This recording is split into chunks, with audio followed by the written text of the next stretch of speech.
Sedikit bergeser dari musik Ustadz. Ini terkait nasyid dan rebana. Ada mungkin yang bertanya-tanya, oh nasyid ini apakah dibolehkan atau diharamkan juga menyerupai musik atau bagaimana Ustadz? Ada satu kaidah penting yang disebutkan oleh para ulama, al-ibra bil haqa'iq la bil asma.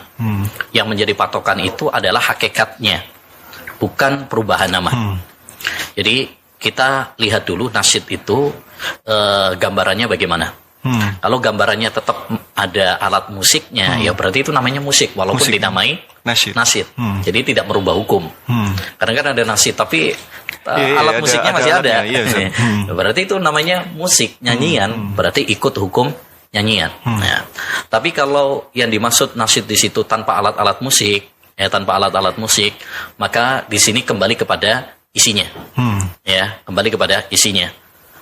Karena itu nanti masuk hukum syair, masuk dalam hukum syair, dan syair kata Nabi SAW, hasanuhu hasan wa qabihuhu qabih. Kalau isinya baik maka boleh, seperti dulu malah ada di zaman Nabi pujangga, penyair seperti Hasan, dan Nabi SAW juga kadang melantunkan syair, para sahabat juga demikian, para ulama juga.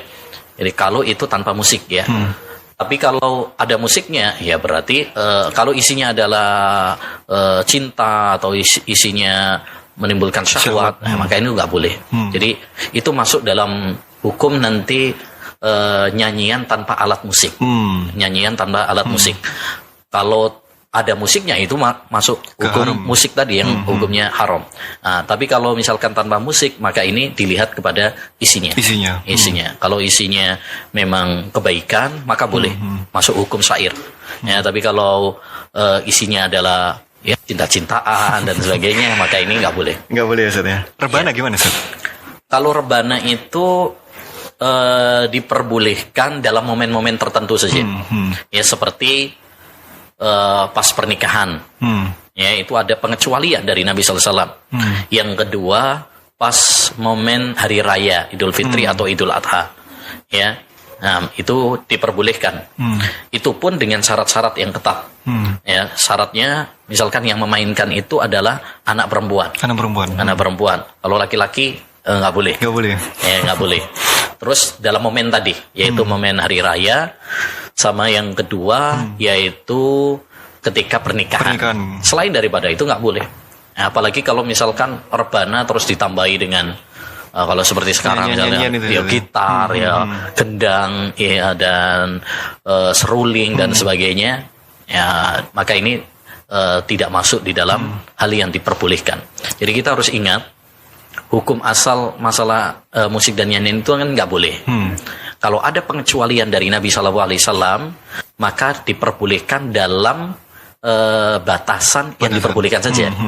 Misalkan yang diperbolehkan oleh Nabi kan pas nikahan sama hari besar, hari raya Idul Fitri, itu pun yang memainkan adalah perempuan dan anak-anak, gitu ya. Berarti batasannya itu saja, karena hukum asalnya kembali ke hukum asal nggak boleh gitu. Kembali kepada hukum asal, artinya tidak diperbolehkan. Berarti kalau dibuat latihan rutin gitu tidak diperbolehkan ya? Ya kalau tadi nggak memenuhi dengan standar batasan tadi, berarti nggak boleh. Jadikan misalkan sekarang misalnya pelajaran seni, tidak diperbolehkan. Gitu. Terkait mungkin kita tidak sengaja Ustaz mendengarkan musik, mungkin di jalan atau mungkin ketika jalan di pasar terdengar musik. Ini sikap kita gimana Ustaz? Harus dibedakan antara dalam bahasa Arab itu ada sami'a sama istama'a. Sami'a itu mendengar tanpa sengaja. Kadang kan kita juga seperti itu, lewat ada musik, atau kadang kita tujuannya misalkan mungkin beli di warung atau di minimarket dan sebagainya, terus ada tanpa kesengajaan kita.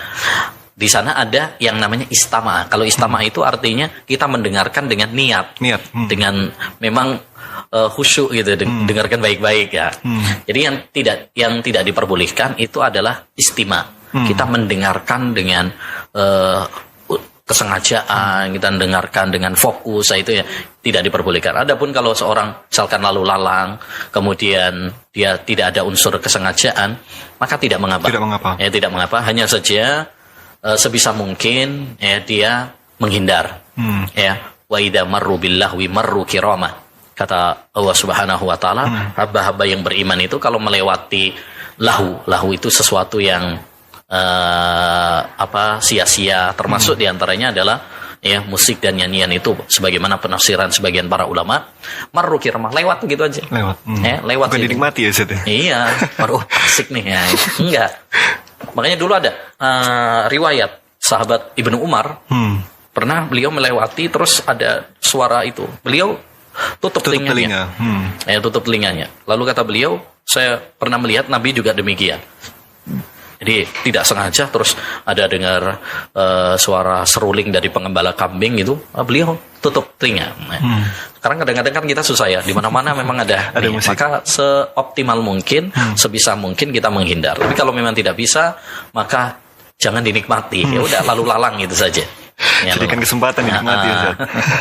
Kalau kita bisa mengingkari, bisa menasehati, alhamdulillah. Misalkan ada supir misalkan, terus kita bisa ngomongnya, alhamdulillah. Tapi kalau nggak bisa, ya mungkin kita bisa sibukkan dengan yang lain-lain sebisa mungkin. Ini mungkin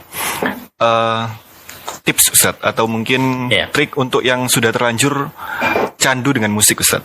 Nggak ada hari tanpa musik Ustaz. Ini gimana Ustaz? Ini bagus nih kalimatnya nih, candu. Jadi memang musik itu candu memang.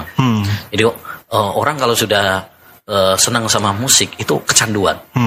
Ya, makanya sebagian orang yang sudah kecanduan musik itu kalau nggak dengerin musik itu kayaknya nggak asik gitu ya, nggak asik. Ya, kalau didengerin musik, wah itu bisa bergoyang tuh, bisa bergoyang.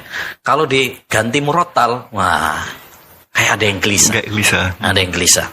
Jadi memang musik ini memang bikin candu. Terus bagaimana kalau sudah kecanduan? Yang pertama tentu tadi kita ingatkan lagi bahwa kita sebagai hamba Allah SWT harus mengikuti syariat Allah, bukan mengikuti hawa nafsu. Ya, mungkin hawa nafsu kita pengennya seperti itu, musik, ya nyanyian dan sebagainya. Tapi kita sebagai seorang muslim yang baik, sebagai hamba yang baik, kita harus taat kepada apa yang Allah SWT putuskan. Yakinlah apa yang Allah putuskan itu yang paling baik bagi kita. Betapa banyak para penyanyi, ya artis yang kelihatannya bahagia itu, tapi ternyata nggak bahagia. Hakikatnya narkoba, bunuh diri dan sebagainya. Itu menunjukkan bahwa mereka tidak bahagia. Jadi itu yang pertama, harus kita tanamkan dulu pada diri kita bahwa apa yang Allah Subhanahu wa taala syariatkan, apa yang Allah putuskan itu yang terbaik bagi kita. Yang kedua, kalau kita sudah tahu itu, maka kewajiban bagi kita adalah sami'na wa ata'na dan berjuang melaksanakannya. Ya, kalau memang sudah kecanduan ya berarti kita harus berjuang melawan hawa nafsu kita. Dan itulah perjuangan yang sesungguhnya. Ya, jihad yang sesungguhnya itu kalau kita bisa mengalahkan hawa nafsu kita. Kata Nabi SAW, al-mujahidu manjahada nafsahu wa hawa. Orang yang jihad yang sesungguhnya itu adalah orang yang berjihad melawan hawa nafsunya, ya, yang berjihad melawan godaan hawa nafsunya. Ini yang perlu kita lawan gitu.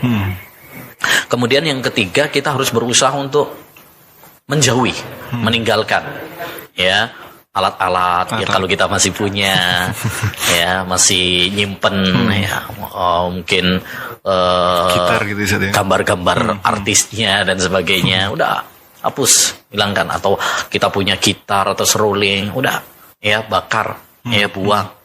Ya kalau kita mau betul-betul hijrah, betul-betul taubat, ya harus dihilangkan. Kemudian juga cari teman-teman yang baik. Ya, karena kadang-kadang nih awalnya mau hijrah tapi masih berteman, ya balik lagi akhirnya. Balik lagi. Kayaknya teman itu pengaruhnya luar biasa.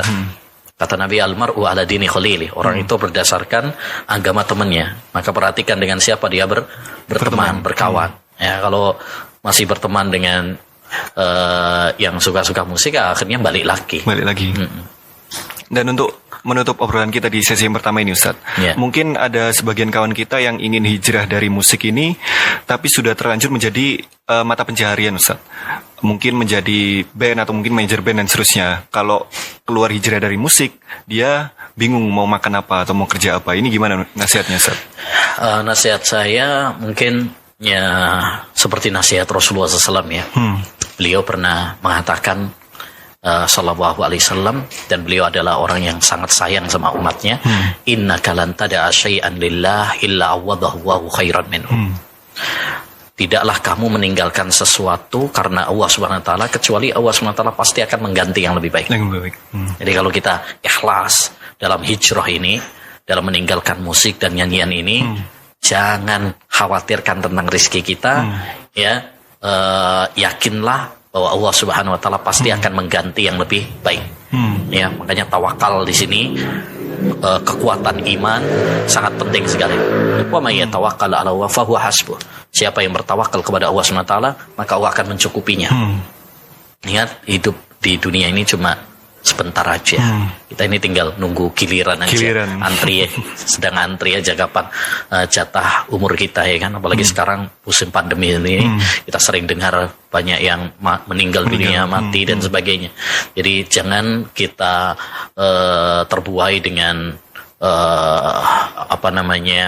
mungkin popularitas, mungkin kesenangan-kesenangan dunia, ya, yang harus kita ingat bahwa kita semuanya nanti akan mati dan kita akan mempertanggungjawabkan amal perbuatan kita. Adapun soal rizki, ya, selama kita hidup, rizki kita, ya, akan datang kepada kita. Selama kita berusaha, selama kita berdoa kepada Allah Subhanahu wa taala, jangan khawatirkan rizki kita. Lau anna ibna Adam haraba min rizki kama yahrabu minal maut la adrakahu rizquh kama adrakahu.